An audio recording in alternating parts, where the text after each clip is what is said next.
Continuamos nossa série, então, sobre os conselhos de Deus para a sua vida, para a minha vida. O tema não vai ser esse aí, acho que erraram. Acho que eu esqueci de falar, né? Perdão.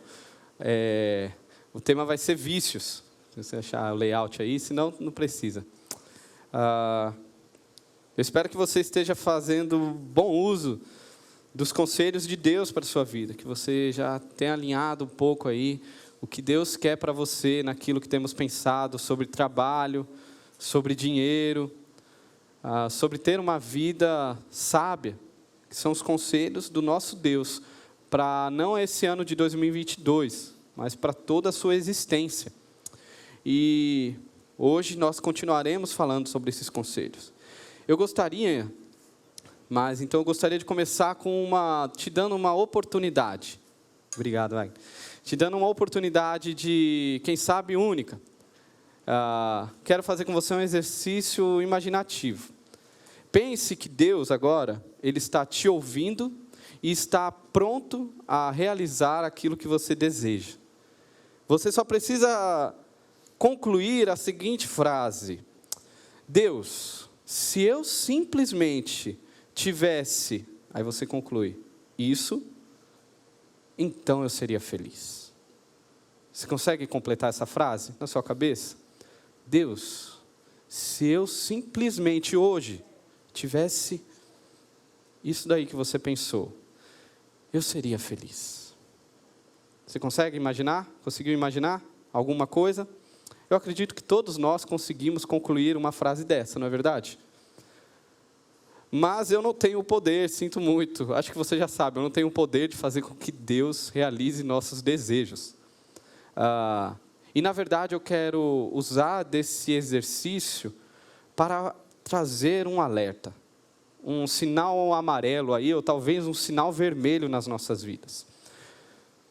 Há um sério risco de que aquilo que a gente completou, esta frase, do que aquilo que a gente pensou, que este desejo seja o caminho pelo qual você será escravizado. Corremos esse sério risco. Aquele desejo que você pede, às vezes você pede até para Deus, né? Você corre um risco muito grande diante dele se tornar o seu dono. Talvez você não pensou em nada, talvez você foi mais espiritual e deu uma resposta mais satisfatória. Eu quero te convidar nessa mensagem a você ir mais além, no sentido de cavar um pouco mais e ver se há algum desejo, se há esta resposta em nossos corações.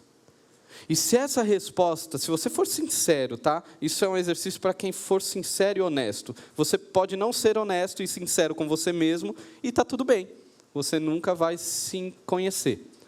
Mas se você for honesto, e se essa resposta que você chegou não for Jesus, se Ele não for aquilo que você precisa para você se sentir realizado, você está num caminho muito perigoso. Hoje nós falaremos sobre vícios. Como que nós devemos lidar com vícios. E vício, na perspectiva bíblica, ele está estritamente ligado com idolatria. É praticamente sinônimo. A raiz do vício e a raiz da idolatria é a mesma.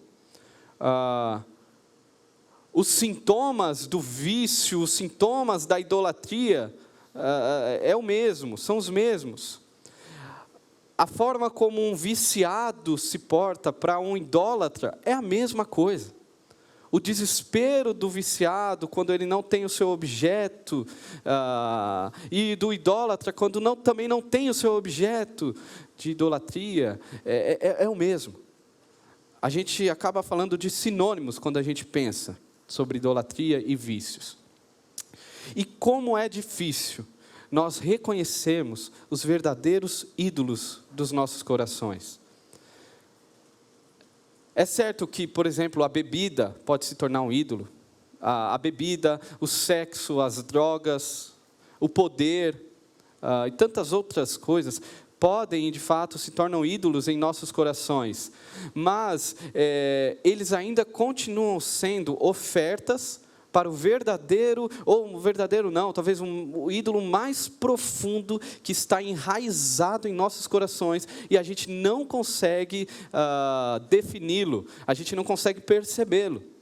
Essa semana eu estava assistindo um podcast e acabou que casou, nem foi por isso, pela mensagem, mas casou o assunto. Um ex-traficante, e aí ele está dando testemunho dele, e muito interessante algumas coisas que ele fala. E ele fala que, por exemplo, que ele nunca se envolveu com drogas. O vício dele nunca foi droga. Quando a gente fala de um traficante, pelo menos eu já penso que o vício dele é droga, né? E aí ele fala que o problema nunca foi droga. Na verdade, ele se viciou no dinheiro, ele diz. O ídolo dele, então, era o dinheiro. Porque ele estava na pindaíba, não tinha nada, e aí uma ação que ele faz no tráfico, ele ganha 50 mil em 2 ou 3 dias. E aí depois ele começa a injetar mais dinheiro. E então ele decide comprar uma casa, construir, fazer um monte de coisa. Aí no decorrer da conversa, eu que estava ouvindo e observando, para mim, julgando, parece que ele não encontrou, pelo menos naquela conversa, ele não encontrou de fato o ídolo dele. O ídolo ainda não era o dinheiro. No decorrer da conversa, ele fala das facilidades que ele conquistou com o dinheiro. E ele fala, então, que ele agora pôde ter carros luxuosos, comer do bom e do melhor, viajar, mulheres e mais mulheres, muito poder, ser respeitado, ser admirado pelos seus contextos, tanto ali do tráfico, mas de contextos fora tráfico, de pessoas que aplaudiam o status dele. Perceba, o vício dele não estava no dinheiro, não estava na droga, não estava no dinheiro. O vício dele, o ídolo dele, era ele mesmo. O ídolo dele, o vício dele, é que ele queria ser Deus. Ele queria estar acima de tudo e de todos. Sentir o prazer de dominar, de usar o quem ele quer. Isso acontece com a gente também. Por exemplo, redes sociais, internet. Hoje, talvez, acredito que seja um dos maiores, ou se não o maior ídolo, o maior vício que a gente tem. Nós acordamos e entregamos ofertas ao nosso ídolo, perdemos tempo com os nossos filhos, com os nossos pais, com amigos, porque estamos ofertando ao nosso ídolo o nosso tempo, a nossa vontade. E dentro deste ídolo, ali também nós nos tornamos Deus, não é? Nós escolhemos quem seguir, nós escolhemos o que escutar, excluímos quem fale algo que seja contra o que a gente pensa. Essa pessoa não pode fazer parte do meu meio. Então você decide quem é e quem não é. Você usa as pessoas. Você usa várias e várias mulheres com seu olhar lascivo.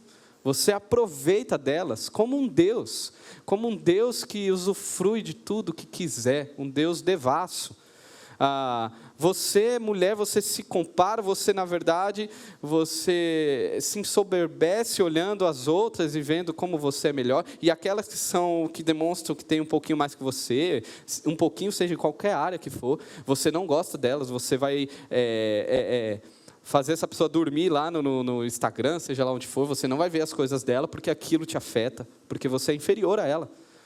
Mas ainda assim você continua sendo Deus, você constrói o seu mundo. O vício, ele tem a mesma raiz no final das contas. Nós queremos ser os nossos próprios deuses. Queremos ser, e muitas das vezes achamos que somos. Por isso, se a nossa resposta honesta não é que Jesus é, de fato, a garantia da minha felicidade e satisfação, precisamos hoje ouvir a palavra de Deus. E se você... E aí eu acho que é a pessoa mais perigosa, como Pondé diz, se você é alguém que se vê como alguém bom e que não tem vício, você é a pessoa mais perigosa desse lugar. Ou você que está acompanhando em casa, você é a pessoa mais perigosa desta igreja, você que se acha bom, porque vício faz parte da gente. A gente lida com lutas, a gente lida com idolatria. Minha oração inicial é que você não se perceba como alguém bom ou como alguém que está acima desse discurso. Falar sobre vícios é falar sobre cada um que está aqui, sobre mim, sobre todos nós. Nós precisamos lidar com isso. Vício é tudo aquilo que nos leva a uma escravidão. E hoje, em Provérbios, nós vamos trabalhar no capítulo 9. Você pode abrir a sua Bíblia. Capítulo 9, versos 13 a 18. Aqui, o caminho do vício, ele é deflagrado. A gente percebe, descobre qual é o perigoso caminho dos vícios, da idolatria. Capítulo 9, versos 13 a 18. Temos então, e eu espero que você tenha em seu coração a oportunidade de escolher outro rumo, escolher a Deus. Falar de vícios é falar de idolatria é falar de adoração. Espero que escolhemos adorar a Deus. Quero ler então Provérbios 9, dos versos 13 a 18. Vou ler.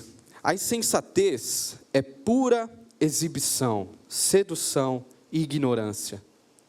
Sentada à porta de sua casa, no ponto mais alto da cidade, clama aos que passam por ali, seguindo o seu caminho. Venham todos os inexperientes. Aos que não têm bom senso, ela diz: a água roubada é doce, e o pão que se come escondido é saboroso. Mas eles nem imaginam que ali estão os espíritos dos mortos, que os seus convidados estão nas profundezas da sepultura. Vamos orar então? Senhor, diante da Tua palavra, sabemos agora que lidamos com um real problema, um problema que diz respeito a todos os corações aqui. Por isso eu clamo pela Tua obra, para que o Senhor rompa toda a prisão que nos encontramos hoje, para que o Senhor traga luz sobre toda a escuridão que habita aqui, que a luz rompa, que todo o poder das trevas seja vencido pelo Teu nome. Oramos para que o Senhor traga a vida onde há morte, que o Senhor ressuscite aqui, que o Senhor traga dos ossos secos a vida. Aqueles que hoje se encontram sujos, manchados, machucados por tantos vícios, que eles possam se encontrar com a graça que salva, a graça que redime e a graça que transforma. E eu faço essa oração também para o meu coração. Deus, me ouve na minha angústia, no meu desespero, que lido diariamente com tantos ídolos que tentam me dominar. Essa é a nossa oração em nome de Jesus. Amém. No seu texto, eu quero ler um versículo que antecede aí o versículo 12. Vá aí, 9, 12.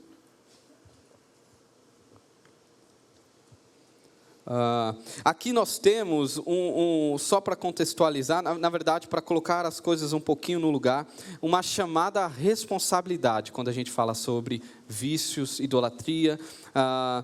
Leia o versículo 12 comigo. Se você for sábio, o benefício será seu. Se for zombador, sofrerá as consequências. Aqui já é um chamado à responsabilidade. A partir de agora, saiba que eu estou falando com pessoas que entendem que são responsáveis pelos seus pecados, que são responsáveis pelos ídolos que foram construídos. E que você ouça enquanto há tempo, e há tempo.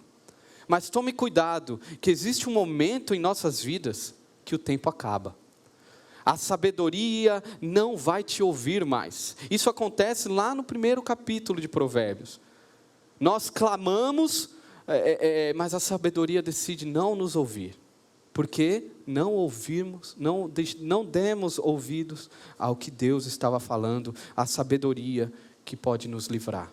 Então tome cuidado, essa pode ser uma oportunidade única para você, talvez última, e não é sensacionalismo. Eu estou lendo aqui e de fato é isso que acontece. Neste texto então, nós temos um convite para mim e para você. Um convite para nos assentarmos no banquete dos vícios. Este é o convite que a gente encontra aqui. Mas a minha oração é para que você recuse este convite. Para que você diga, não, eu não quero assentar. Eu não quero me assentar e participar dessa refeição. E se você já se assentou e tem participado diariamente da refeição dos vícios deste banquete, minha oração é que você consiga se levantar e nunca mais voltar a sentar nessa mesa, pelo poder que há no nome de Jesus, pelo poder que há no amor de Deus. E como um banquete que está aposto, eu queria começar com a entrada.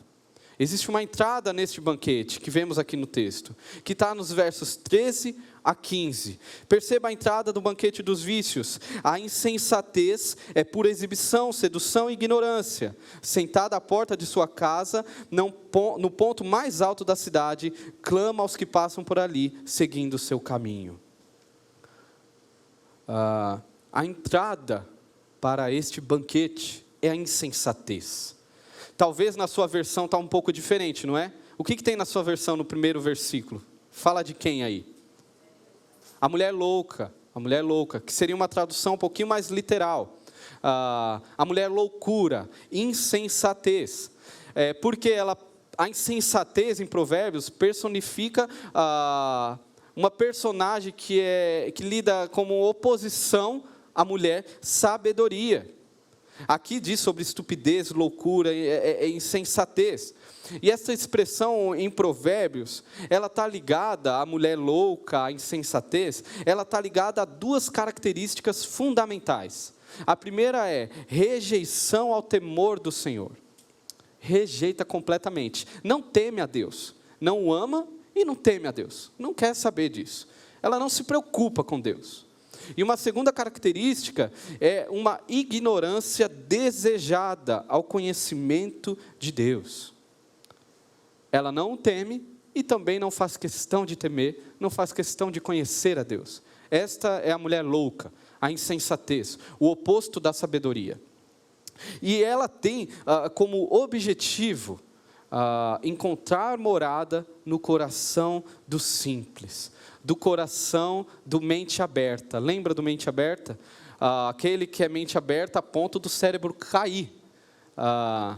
O mente aberta, não da ideia daquele cara, mas que entende, que conversa.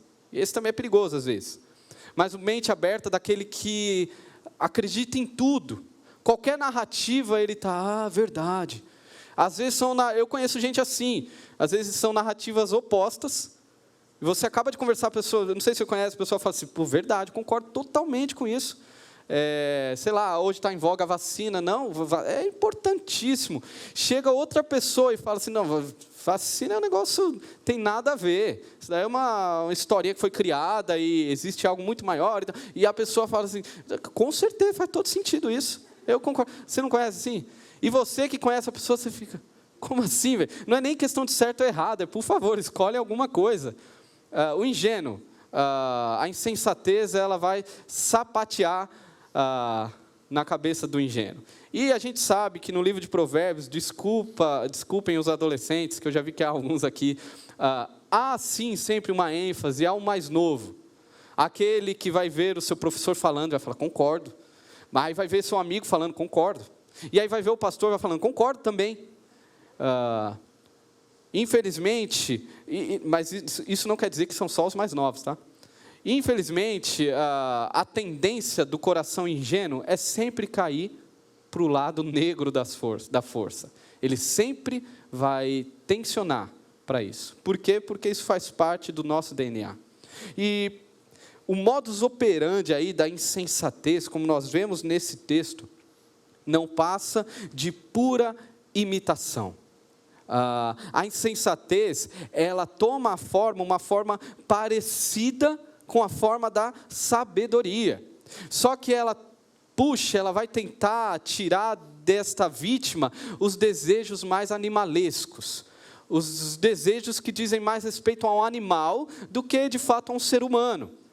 Ela vai tentar convencer ele por aquilo que o nosso corpo deseja, anseia, almeja. enquanto que a sabedoria, ela olha para o coração. É uma conquista mais consistente, mais firme, uma conquista leal. A insensatez, ela faz uso de falsas imagens o tempo todo.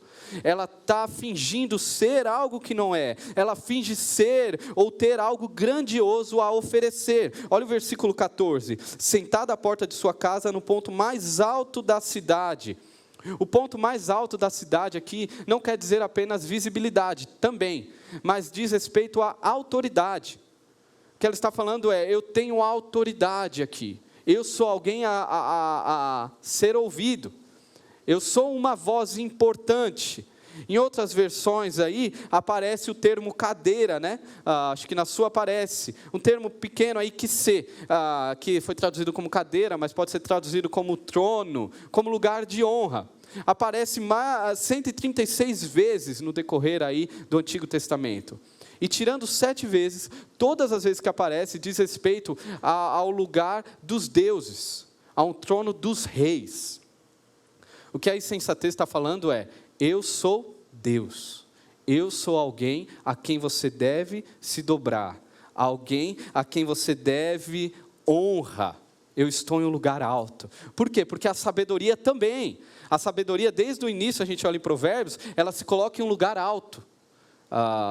É a sabedoria que vem de Deus. Ela, de fato, tem esse lugar alto.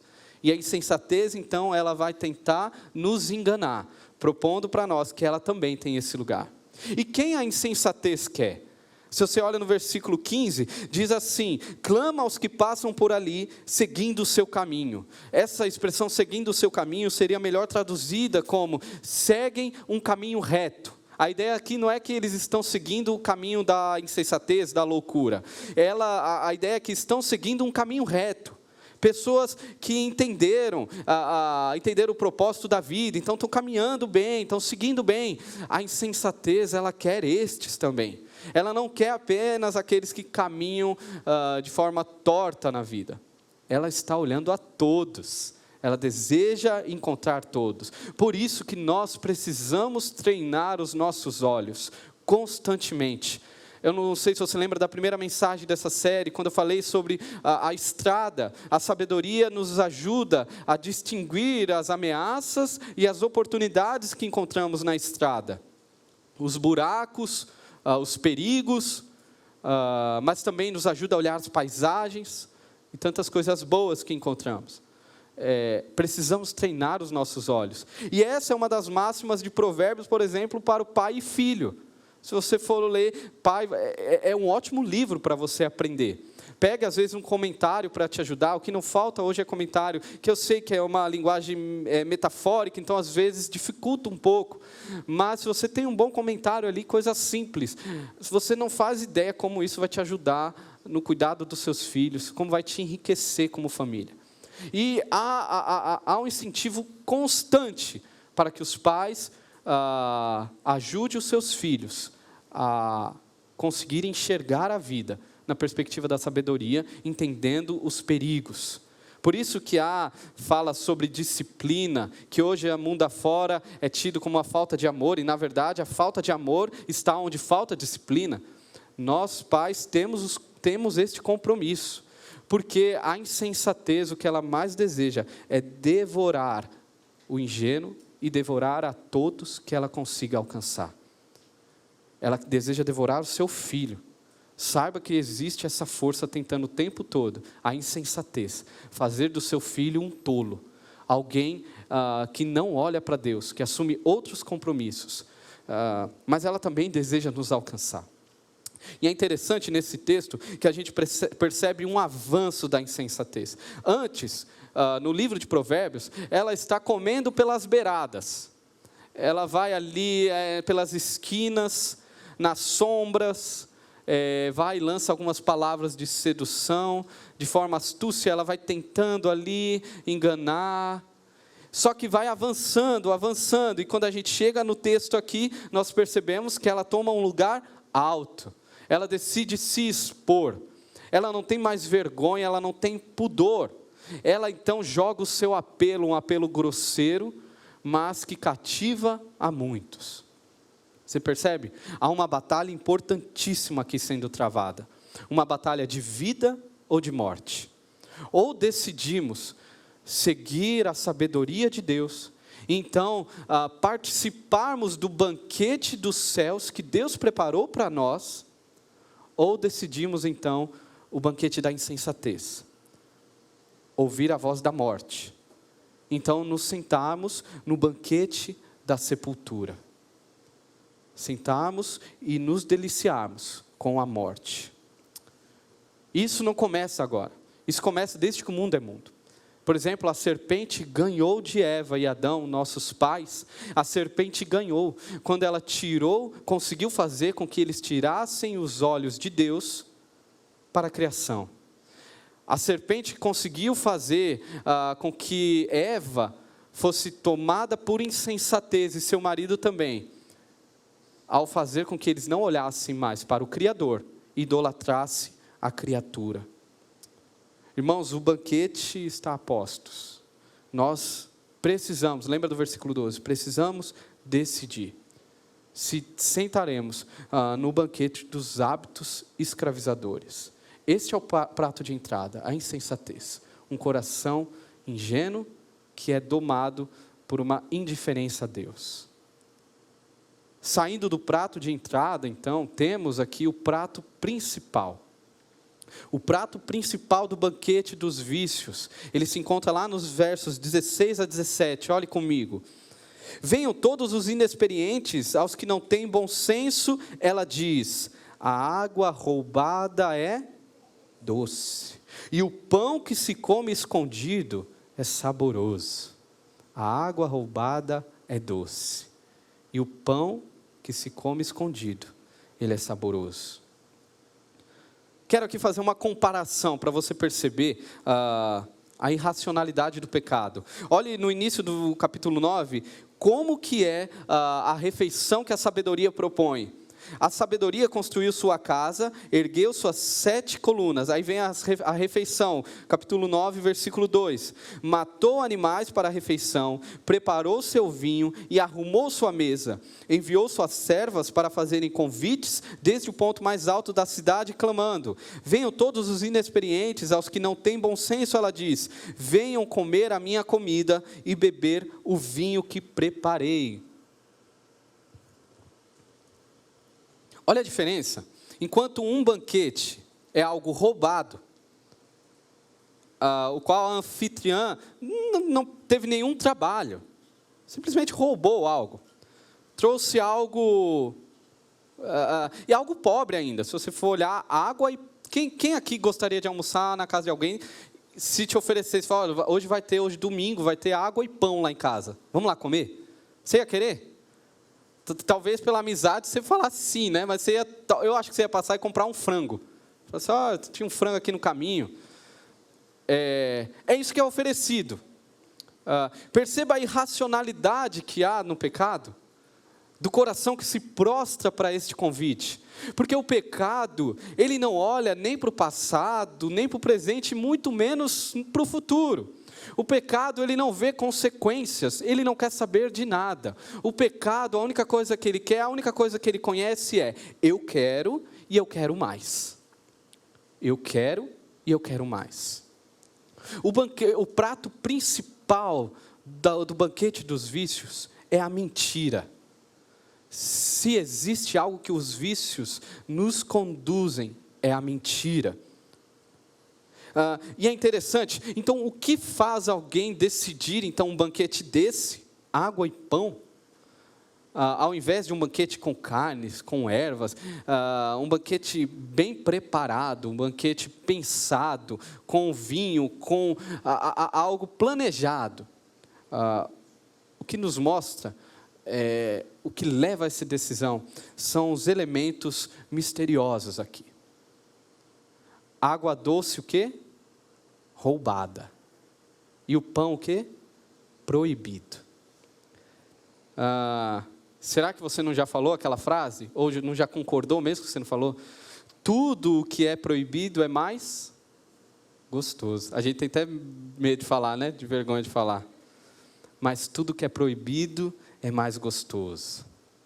Todos nós aqui, irmãos, sabemos o que é experimentar o ilícito. Todos nós já provamos de uma água roubada e de um pão escondido. Uma mentira bem contada, que nos livra de algo e ainda nos garante alguma coisa. Um pequeno roubo, seja lá do quê, um pequeno roubo, que te deu algo a mais, que você não teria condições de ter, você ganhou. Um olhar lascivo, você contempla algo que não é seu, e você faz tudo o que você quer, através do seu olhar. Uma conta fake, você cria uma conta, seja lá para qual motivo, bisbilhotar alguém, humilhar alguém,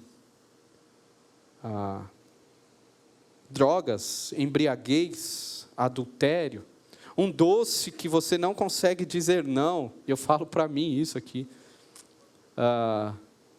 não que o meu problema seja só doce, tá? Uso contínuo, desequilibrado de redes sociais. Você sabe que é errado, mas como é bom. E você gosta de acordar e você quer ver se aquela tua publicação teve mais curtidas. Quem foi que comentou? Você quer rolar o seu feed para ver. Às vezes você nem sabe o que você quer ver, mas aquilo alimenta a sua alma. Você não vai fazer um devocional. Você vai fazer isso. Nós sabemos o que é experimentar o pão roubado, a água roubada, o que é proibido. Só que nós não imaginávamos que pequenas ações como estas seriam repetidas, começariam a ser repetidas. E muito menos pensávamos que estas ações um dia nos escravizariam. Estas ações se tornariam hábitos escravizadores, se tornariam um vício que agora você tem que lutar, que agora eu tenho que lutar, que agora, talvez você aqui ou você que está em casa, esteja sentado no banquete. Talvez seja um vício que você esteja prostrado e que ninguém sabe. Algo que está no mais íntimo ali e que tem consumido a sua alma diariamente.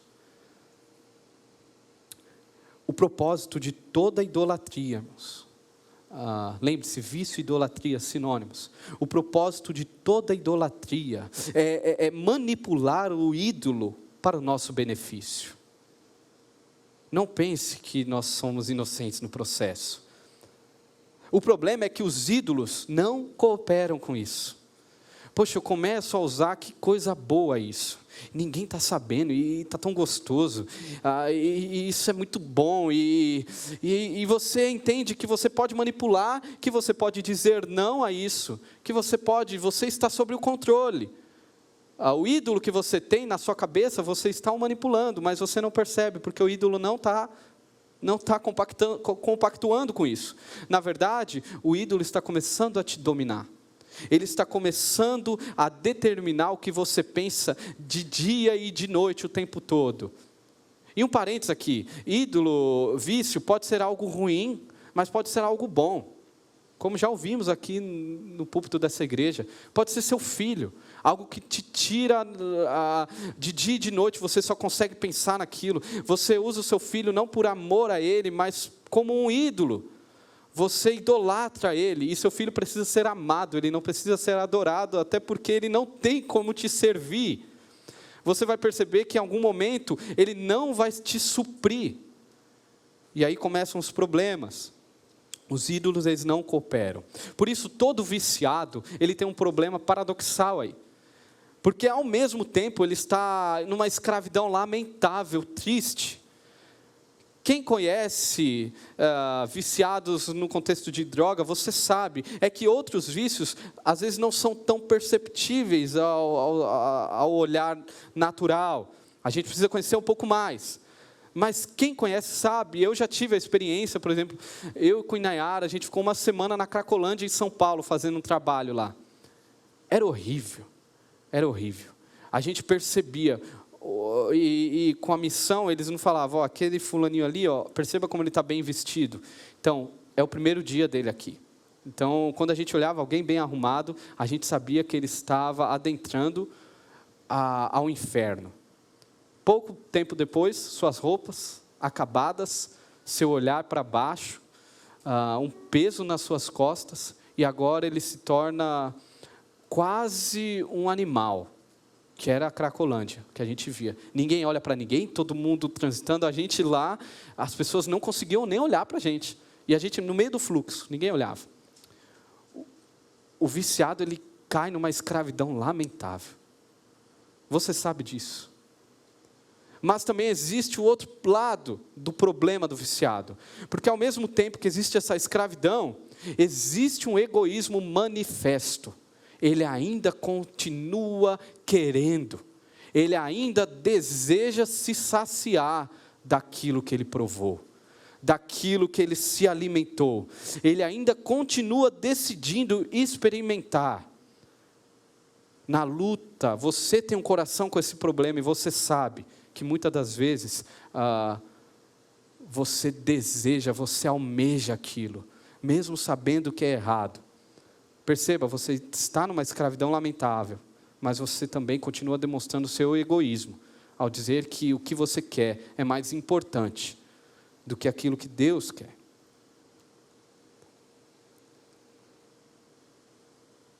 Qual é o problema disso tudo?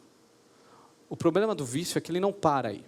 A idolatria, ela só descansa. Existe uma espiral descendente, que ela só descansa quando encontra total escravidão. O seu vício só vai descansar se você continuar quando ele te jogar em total escravidão. Aí sim, aí ele chegou no lugar onde deveria chegar. Há um movimento muito parecido na maioria.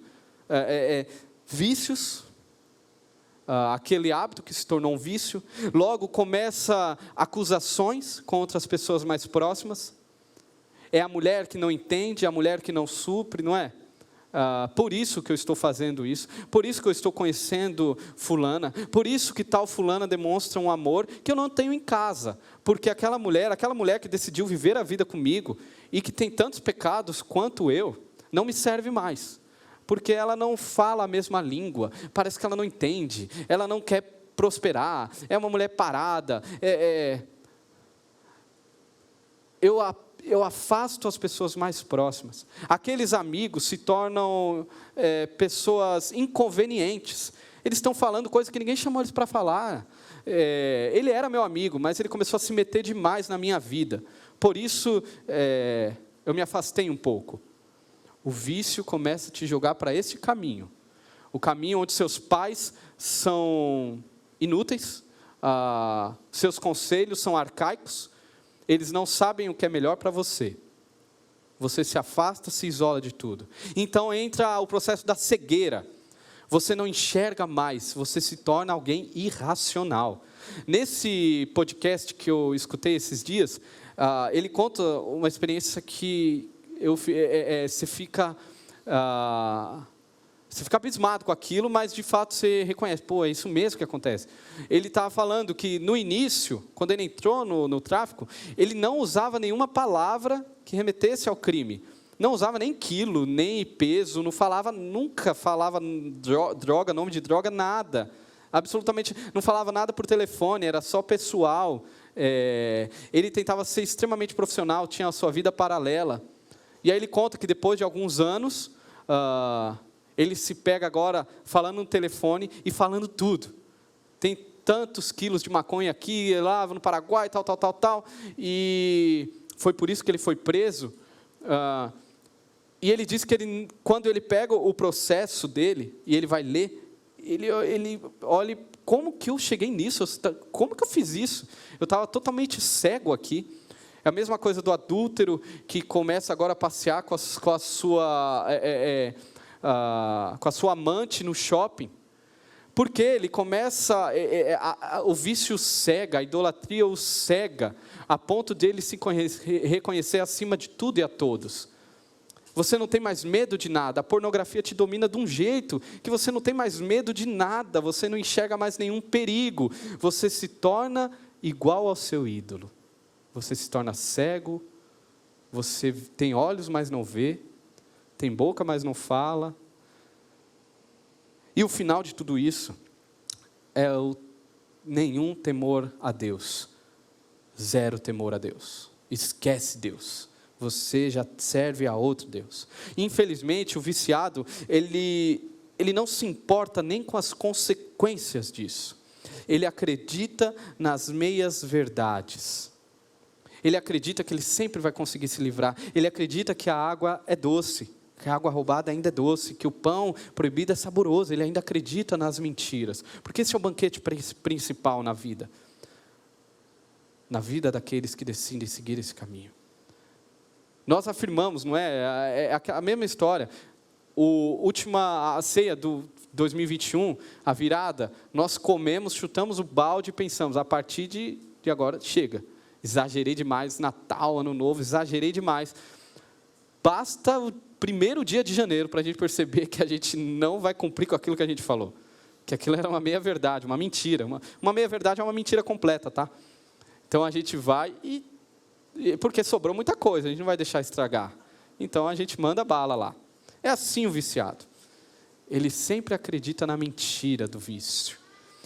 E nem as consequências lhe importam mais. Vá comigo e depois volte para o capítulo 9. Vá para Provérbios 23. Olha como é bem narrado ali. Ali no caso é o vício da bebida, da embriaguez. Olha como o caminho ele é o mesmo. Provérbio 23, os versos 29 a 35. Eu vou ler aqui. De quem são os ais, de quem as tristezas e as brigas de quem são, e os ferimentos desnecessários, de quem são os olhos vermelhos? Dos que se demoram bebendo vinho, dos que andam à procura de bebida misturada. E agora perceba, a atração cativante aqui. Não se deixa atrair pelo vinho quando está vermelho, quando cintila no copo e escorre suavemente. No fim ele morde como serpente e envenena como víbora. Agora a irracionalidade do vício. Seus olhos verão coisas estranhas e sua mente imaginará coisas distorcidas. Você será como quem dorme no meio do mar, como quem se deita no alto das cordas do mastro, e dirá: espancaram-me, mas eu não senti, bateram em mim, mas não percebi. Agora a ineficácia das consequências ruins. Quando acordarei, para que possa beber mais uma vez? Esse é o vício. A gente toma pancada, alguém descobre a gente no ato e a gente pensa, agora chegou, agora eu vou ter que mudar. Eu perco um casamento, eu perco relacionamentos, eu perco oportunidades. Aquele concurso que eu poderia ter estudado, eu me vi tão perdido em tantas coisas. Um coração idólatra em tantas possibilidades. E aí você se vê nas consequências, agora eu vou mudar. E nada acontece. Atração cativante, irracionalidade, ineficácia das consequências. Mas esta refeição, este banquete, tem um final. As mentiras, elas têm um final. Então a conta chega para nós. Tivemos a entrada, o banquete principal e agora a conta. A conta do banquete dos vícios está lá no verso 18. Vá lá comigo, volte para o capítulo 9, verso 18. Mas eles nem imaginam que ali estão os espíritos dos mortos, que os seus convidados estão nas profundezas da sepultura. Por trás das cenas de pornografia, existe a cena de morte. Por trás do banquete, da bebida, da droga, da idolatria do filho, da idolatria da profissão, do sucesso, do reconhecimento, do status, do poder, do seu eu, existe um banquete na sepultura te esperando. Um banquete que a gente não consegue ver. É aí que o fruto do Éden fica amargo. É aí que você não encontra mais sabor. E eu sei que parece cruel falar de pecado para um viciado. Porém, crueldade verdadeira está no discurso de paz e amor para alguém que está sendo devorado por Satanás. Nós precisamos falar sobre pecado. Necessitamos. E ao assumirmos que o problema, a raiz central é o pecado, nós encontramos o caminho de cura. E o oposto é verdadeiro também. Quando não reconhecemos este caminho, não encontramos a cura. Em um livro chamado Sociedade Sem Pecado, de John MacArthur, a síntese diz mais ou menos assim: se não há pecado, não há culpa. Se não há culpa, não existe a necessidade de perdão. E se não há necessidade de perdão, por que a cruz? E por que a cruz? Se não precisa de cruz, para que Jesus? E se não precisamos de Jesus, onde fica a nossa esperança? Qual é a esperança que você dá para um coração perdido em idolatria e vício? Se tiramos o pecado, perdemos a esperança. Se não olhamos para as nossas responsabilidades, não conseguimos olhar que Jesus pode nos curar. Só Ele pode. E Ele quer, e Ele deseja. E aqui eu não estou abrindo mão de outras ciências, pelo amor de Deus. Deus usa tanta psicologia, Deus usa a medicina, Deus usa grupos de recuperação, com certeza Deus usa. Mas entenda, o problema central é o pecado. Não há como fugir disso. Um bom psicólogo sabe disso, um bom médico, um bom grupo de recuperação sabe disso. Que o problema central na sua vida ainda continua sendo pecado. E nós precisamos lidar com isso, sabendo que Deus traz vida. Lembra de Ezequiel, capítulo 37? Deus leva o profeta a um vale de ossos secos, ali para ilustrar algo. E aí o profeta só vê ossos. Ossos secos quer dizer porque era um povo que morreu há muito tempo. E ali era o exército, o próprio Israel. Nós vemos na continuidade do texto que era Israel ali. Um povo que estava morto há muito tempo, só tinha ossos. E não era uma morte física. A morte ali era uma morte espiritual. Que o vício causa isso. Quer ver como o vício ele é totalmente ligado à sua condição para com Deus? Quem aqui, quando está com o coração voltado para um vício, com práticas, quem aqui não sente uma frieza espiritual? Quem aqui não se sente distante de Deus? É óbvio isso, porque de fato você está frio, e o vício tem este poder. Os ossos secos eram porque o povo de Israel negou a Deus, caiu em idolatria, em vícios e mais vícios. E aqui que Deus manda o profeta Ezequiel fazer, Deus, e é uma cena cômica ao mesmo tempo de terror até. Deus manda que Ezequiel pregue aos ossos secos. E que Deus faria. E Deus faz. Aqueles ossos secos começam a se juntar. Vem a carne por cima. E no final de tudo, a vida. O Espírito sopra. E Deus fala que é por meio da palavra. Ezequiel tinha que pregar a palavra ao povo. Sabe como que você pode ver a libertação de um coração? Pode ser aquele coração que você está pensando mais sujo no vício, que talvez seja o seu. Sabe como você se liberta disso? Com o poder da palavra de Deus. Deus pode. Deus pode. E eu falo como um coração de um viciado. Deus pode. Deus tem poder. A palavra de Deus tem poder para nos tirar da mais tensa escravidão que o nosso coração está. Talvez você esteja com os ombros pesados, mas este não é o caminho para você. Onde superabundou o pecado, onde habitou o pecado, mudou o pecado, superabundou a graça do Evangelho, superabundou o amor de Deus, que através da sua palavra traz vida aos ossos secos. Deus ressuscita o seu povo. Deus continua fazendo a mesma coisa. Como renunciar então o banquete dos vícios? Irmãos, quando vocês olharem para os seus pecados, olhem 10 vezes mais para Jesus. Se você está pensando no seu pecado agora, pense 10 vezes mais em Jesus, na obra salvadora de Jesus. Não Jesus como um artigo religioso que você vai colocar na sua camiseta, vai mudar o seu linguajar, porque você pode cair em outro vício. Você pode agora cair no vício da igreja. Você pode idolatrar agora um pastor, idolatrar uma igreja, idolatrar um ministério pastoral. perceba, coisas boas que podem se tornar ídolos. Por quê? Porque quando a gente fala de idolatria, de vício, a gente não deve falar primariamente na perspectiva do que funciona, mas sim do que é adorado. Não é o que funciona para você, mas a quem você está adorando. A quem seu coração tem se prostrado? Essa é a pergunta fundamental para você.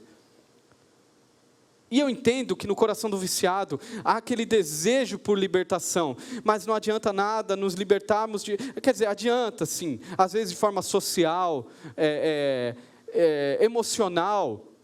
Você vai se libertar de algo muito ruim, sim, mas isso é pouco para o que Deus pode fazer com você. Deus não quer que você saia de um ídolo e vá para outro. Deus quer que você reconheça Ele, que você adore apenas ao nome de Deus. Essa é a narrativa bíblica do começo ao fim. Existe só um Deus. Só Ele merece e é digno de ser adorado. Nosso coração não suporta vácuos. Sempre vai ter alguma coisa aí.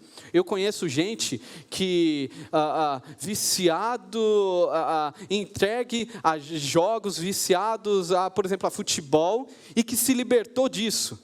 E que caiu na idolatria política. Que agora é um viciado, um idólatra de um político. Deus não quer isso para nós. O problema central é o pecado. E Deus deseja fazer isso hoje, reorientar o seu coração à obra de Jesus. Existem caminhos aqui para a gente lutar contra, e o próprio livro de Provérbios nos dá, vai lá para o Provérbio 25, capítulo 25, Provérbio 25, versículo 28, a estratégia contra os vícios, você precisa hoje decidir erguer os muros. Provérbio 25, 28, como a cidade com seus muros derrubados, assim é quem não sabe dominar-se. Como a cidade com seus muros derrubados, assim é quem não sabe dominar-se. Eu nem preciso falar da vulnerabilidade que isso diz respeito às cidades do período bíblico, que não tinham muro. Lógico que elas seriam invadidas. Eu não preciso falar porque a gente mora no Brasil. Ninguém aqui gostaria de morar numa casa sem muros, não é? Numa casa sem portão. Você daria o seu portão para alguém? Não. Ainda mais, às vezes a gente acha isso pouco, a gente vai para condomínios. Uma vida desregrada, uma vida sem domínio próprio, ela é sinônimo, não de liberdade, mas de escravidão. A gente acha que não ter domínio próprio é ser livre. Isso é uma grande mentira. A falta de domínio próprio me leva à escravidão. E lembre-se, o domínio próprio faz parte do fruto do Espírito. Domínio próprio a gente conquista clamando a Deus. E essa é minha esposa sabe que essa é uma das orações que eu mais tento fazer, para Deus me dar domínio próprio, para eu lidar com o meu temperamento forte, para lidar com os meus vícios, os meus desejos, que às vezes são colocados acima de mim. E eu tenho tentado de algumas formas, eu fico brincando, as pessoas ficam tirando onda comigo, que eu estou numa semana detox aí, tentando manter, que eu estou tentando me livrar de tudo aquilo que tem me causado algo ruim, que eu sei que é uma luta, e me alimentado de outras coisas, que é Efésios, despojar algo e me revestir de algo. Eu abro mão deste vício que eu tenho, mas eu preciso me revestir de algo. Não é só tirar algo, é colocar algo no lugar. E essa tem sido minha luta, e é a luta que a palavra de Deus te convida a travar, a buscar o temor do Senhor, que é a reverência a Deus na prática. A pergunta é, como você tem enfrentado as suas tentações? Você tem declarado guerra? Como Paulo fala. Paulo vai falar em 1 Coríntios que ele esmurra o próprio corpo. Irmãos, essa guerra a gente não vence com deliberações esporádicas, com, esse ano eu vou melhorar, hein? E aí você não toca mais no assunto, você não tem metas para isso. Precisamos ter metas, precisamos decidir levantar os nossos muros, porque a ameaça, ela é constante. Sem muros, você cairá, com certeza, com certeza. Domínio próprio. E existe uma mentira de que a gente acredita que se há esforço, há legalismo. Se eu tenho que decidir, se eu tenho que tomar decisões, então é meio religioso, meio legalista. Isso é uma mentira, porque o que não faltam é imperativos na palavra de Deus, te chamando a uma vida de santidade. a uma vida de temor a Deus. Que não falta isso, você tem a obrigação diante de Deus. Agora, você tem que entender que a Bíblia jamais espera que ouçamos as ordens divinas a parte de uma contemplação da obra de Jesus. Aí é o problema. Quando você acha que a Bíblia está te dando ordens e que você deve seguir na sua força. Você deve ouvir as ordens de Deus, tendo por base o que Deus fez em sua vida e continua a fazer. Por isso eu quero encerrar aqui falando sobre a graça. É impossível nós vencermos, é impossível erguermos os muros, é impossível sairmos deste banquete da sepultura ou falarmos não para este banquete, se não confiarmos nossa vida na graça de Deus. Pois a mesma graça que nos salva é a graça que nos sustenta. A mesma graça que te tirou do império das trevas é a que te caminha em santidade. Deus não fez algo e jogou a bola para você fazer. Deus continua a fazer em sua vida.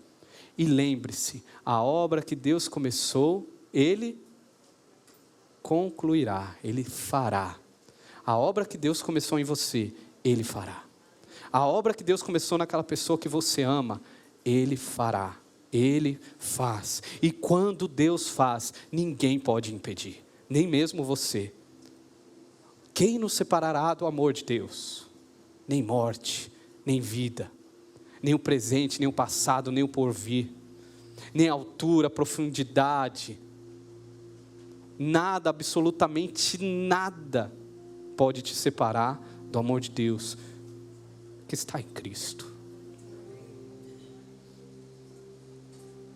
Você que hoje se vê diante do convite do banquete da sepultura, seu coração tem começado a atender a isso. Escute a voz de Deus, escute a sabedoria de Deus. Não vá, escolha a vida. Não acredite nas mentiras, pois elas podem te levar à morte eterna, ao sepulcro no inferno. Lute, não lute sozinho, peça socorro a Deus, consequentemente peça ajuda, mas não peça ajuda a super-heróis da fé, peça ajuda a pessoas que também ainda estão pisando nesse mesmo chão. Estamos aqui. Eu confesso a minha insuficiência, a minha luta contra vícios, como alguém que precisa desesperadamente de Jesus. Se você deseja lutar também, fica um convite. Vamos caminhar junto. Peça socorro, peça ajuda para alguém. Não caminhe sozinho. E se você está sentado neste banquete, você tem a rica oportunidade hoje de clamar desesperadamente pelo poder do amor de Deus. E saiba que Ele vai te ouvir. Saiba que Ele pode te libertar. Irmãos, não é uma decisão para amanhã, tá? Não é uma decisão para pensar. É uma decisão que precisa ser tomada imediatamente. Você precisa decidir isso. De forma consciente também, não emocional. De forma consciente. Deus te chama a isso. E saiba que Ele quer fazer. Peça ajuda a alguém também. Se o seu orgulho te impede de pedir ajuda, é porque você ainda não vivenciou a liberdade do Evangelho. Peça ajuda. Ultrapasse o orgulho. Grite. Peça socorro. Não tente sozinho. Por fim, quando alguém nos perguntar: o que nos basta para sermos felizes? Que Deus nos ajude e nos faça crescer cada vez mais em vida, em santidade, para um dia dizer: o que nos basta é Jesus. E que seja uma resposta sincera, de um coração, não de palavras apenas. Quero orar com vocês, vamos orar?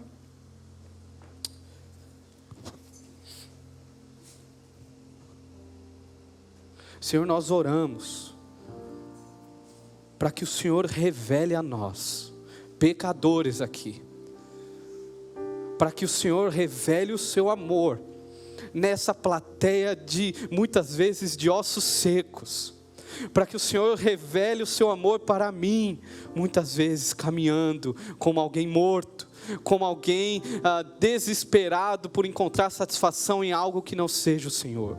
Revele o seu amor, Deus. Que não haja peso aqui. Sim, haja o peso do pecado, mas que haja muito mais o peso da glória do seu amor. O peso daquele que se entregou por amor. O peso da cruz, onde toda a culpa pelo pecado foi paga. Onde há toda a liberdade, onde há possibilidade em falarmos não ao pecado.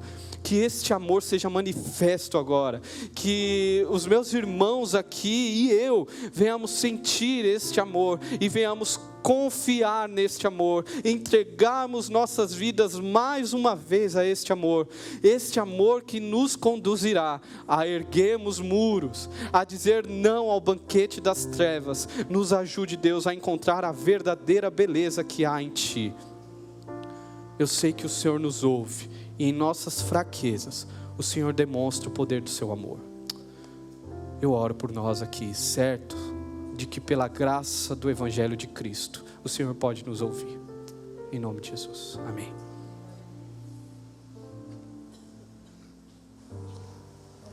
Vamos ficar de pé, irmãos. Louvar o Senhor neste momento, declarando o poder do amor de Deus. Nós conseguimos.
nós tenhamos uma semana abençoada.